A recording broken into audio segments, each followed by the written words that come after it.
बिस्मिल्लाहिर्रहमानिर्रहीम। अस्सलामु अलैकुम dear viewers, welcome back to my channel.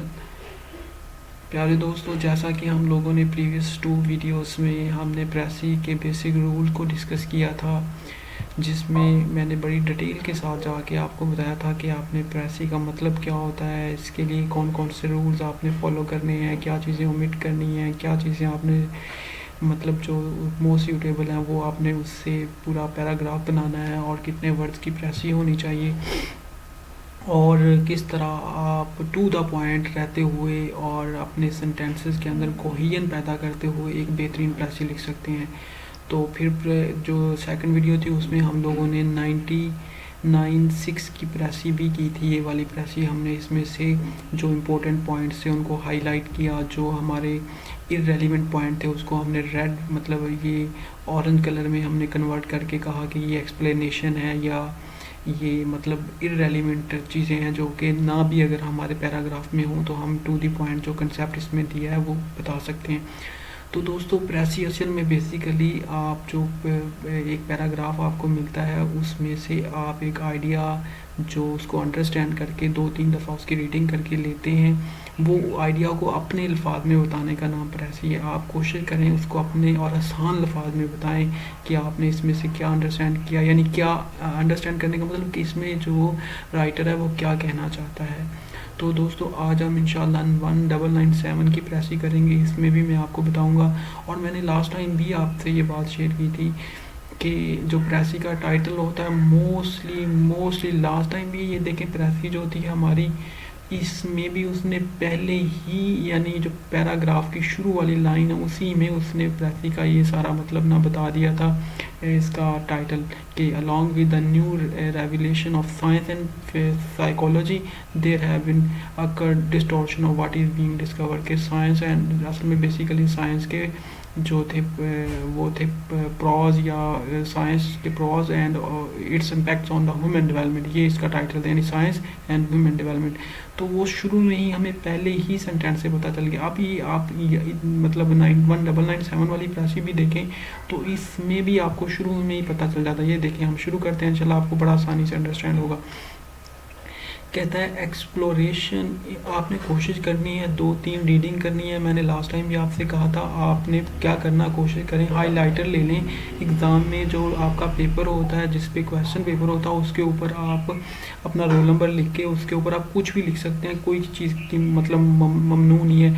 तो रैदर आके आप अपने पेपर के आखिर में जाके उन पॉइंट्स को उठाएं, फिर वहाँ से लिखें, टाइम ज़ाया करें। आप जो पॉइंट्स आपको लग रहे हैं इंपॉर्टेंट आप उनको हाईलाइटर की मदद से येलो, ग्रीन और रेड में करते जाएं। जो आपको पता मोस्ट इंपॉर्टेंट है उनको येलो में कर लें, जो इररेलेवेंट है उनको रेड में कर लें। जो आपको लग रहा है कि आप मतलब इन चीज़ों को भी ऐड, अगर आपकी प्रेसी की लेंथ यानी 1/3 से कम हो रही है तो वो ग्रीन वाले पॉइंट वहाँ पे ऐड कर सकते हैं। तो जैसे हम स्टार्ट करते हैं दोस्तों, कहता है exploration in the Arctic circle still offer countless opportunity for fresh discoveries. अब देखें वो शुरू ही में उसने हमें, आप खुद जज करेंगे पूरा पैराग्राफ पढ़ते हुए कि उसने शुरू में ही हमें जो अपनी प्रेसी पैराग्राफ का मेन थीम बताना शुरू कर दिया है कि आर्टिक सर्कल की जो एक्सप्लोरेशन है उसको फाइंड करना। वो कहता है स्टिल काउंटलेस अपॉर्चुनिटी डिस्कवरर के लिए मतलब वो कर रहा है, but it is an adventurous that it is not undertaken lightly.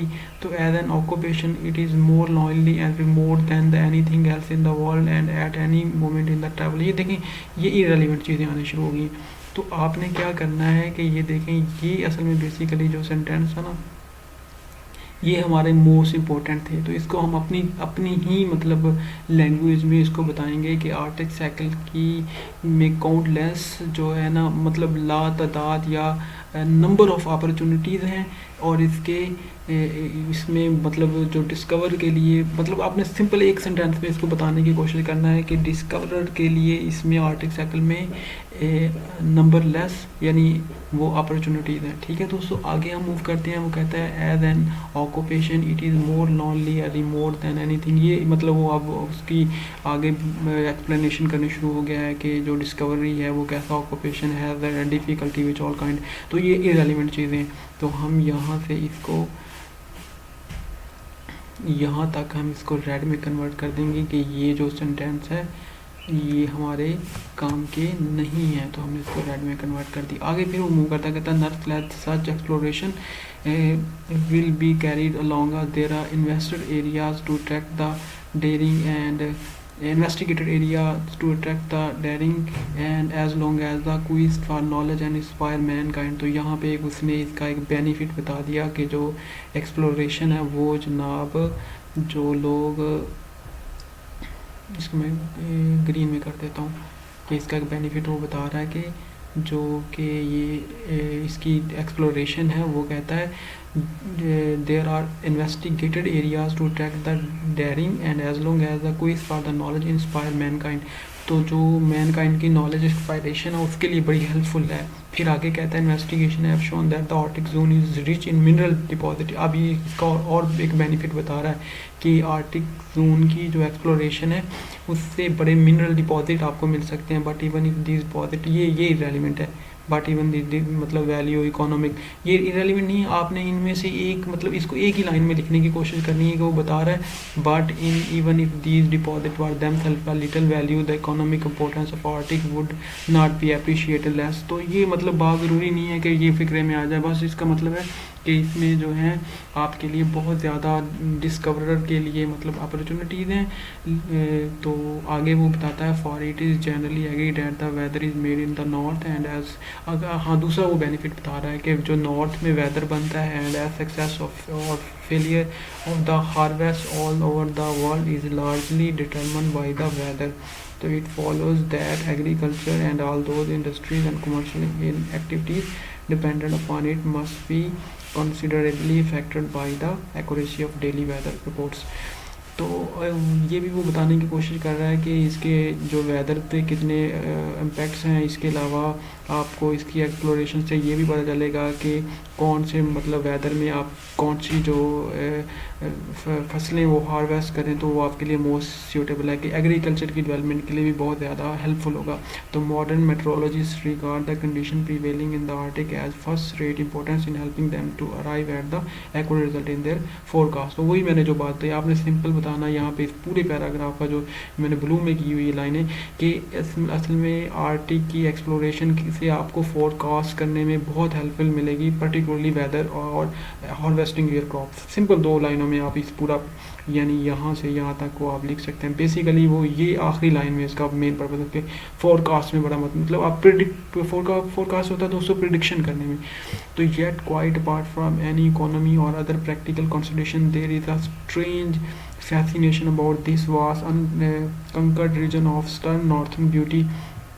तो अब मतलब वो फिर इसके में अंदर बता रहा है कि ये इसकी ब्यूटी, इसके अंदर ब्यूटीफुल बड़ी प्लेसेस हैं वो आप बता सकते हैं। फिर आगे वो कहता है those who have once entered the vast polar region like the speak of their inexpressible beauty the charm of yellow sun. यानी ब्यूटी के बारे में सिंपल ये लाइन ही काफ़ी है कि ये फैसिनेशन इसकी ब्यूटी को मतलब बहुत ज़्यादा वो फैसिनेट है इसकी ब्यूटी को डिस्कवर करने के लिए। तो यही काफ़ी था। ये जो चीज़ें हैं वो आगे मज़ीद उसने इसके अंदर यानी फिर फ्रेगरेटिव लैंग्वेज यूज़ की हुई है, उसको ज़्यादा वो मतलब बढ़ा चढ़ा के बयान कर रहा है। तो ये हमारे लिए रेलिवेंट नहीं है। तो फिर आखिरी लाइनें बड़ी इंपॉर्टेंट है। इट मे इवन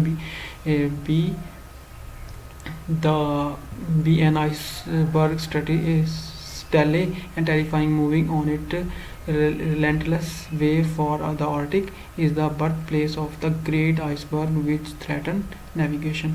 तो ये लाइनें इंपॉर्टेंट थी दोस्तों। इसको आप देखें, इसकी प्रेस मैंने बनाई हुई है, वो भी आपसे शेयर कर देता हूँ कि असल में इसका जो टॉपिक था वो था इम्पोर्टेंस ऑफ आर्टिक सर्कल। आपको पूरे में खुद ही पता लगा importance of exploration of Arctic circle, ये ज़्यादा अच्छा इसका टाइटल रहेगा कि importance of exploration of Arctic circle. आप इसको इस तरह लिख लें कि असल में बेसिकली इंपॉर्टेंस आर्टिक सर्कल की नहीं, वो एक्सप्लोरेशन की इंपॉर्टेंस बता रहा है। यानी देखें हमने इसको मैंने पढ़ा पहले तो मैंने ये टाइटल बनाया, अब मैंने उसको एक दफ़ा और पढ़ा तो मेरे सामने और ज़्यादा खुल के इसका टाइटल है importance of exploration of Arctic circle.